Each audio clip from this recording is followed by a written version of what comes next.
Bare music. Sadi wambura ramone manu yabi. Chaukaji mambo.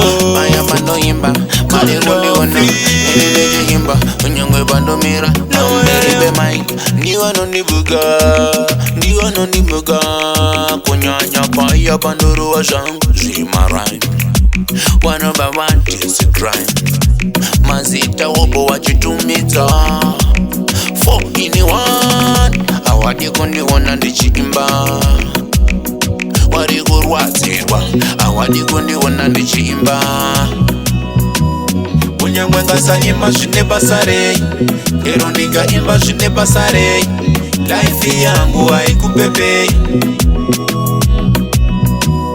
Unyamwenga sa imba zvine basa rei, lero ndikaimba zvine basa rei, life yangu haikupepei. Wanoda kutondezvimba nekutipa yapando imba ndiwo vanozvimba yangaga ndikona inini ndichiimba mangoma zvangu ndichiraita wanobva kwati watoraita Copy and paste, mangoma manyonge mesi. unyangwe ngasaimba zvine basa rei, lero ndikaimba zvine basa rei, life yangu haikupepei. Unyangwe ngasaimba zvine basa rei, lero ndikaimba zvine basa rei, life yangu haikupepei. Maya manoimba mali ngundiwona nene ndechiyimba unyangwe bandomira amberibe mai ndiwo nondibuga ndiwo nondibuga kunyanya paya bandoruwa zvangu zvima rhyme one over one just a crime mazita wobo wachitumidza 4 in 1 awadi kundiwona ndichiimba.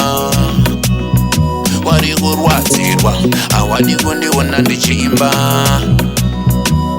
Unyangwe ngasaimba zvine basa rei, lero ndikaimba zvine basa rei, life yangu haikupepei. Unyangwe ngasaimba zvine basa rei, lero ndikaimba zvine basa rei, life yangu haikupepei.